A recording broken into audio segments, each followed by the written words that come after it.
Get out of your comfort zone. Get out and try something new with your significant other.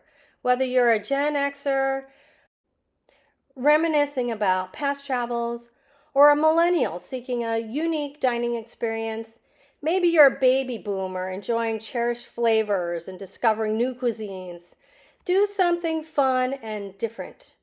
Try some homemade schnitzel and rich Spaetzle alongside some new recipes and dishes.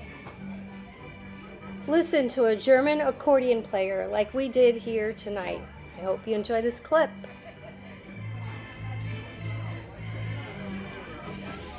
The evening doesn't have to end there. Just remember, you can always go out and spend some time in nature. Spend time together and create unforgettable memories, whether it's a day date or a date night. Make each other a priority.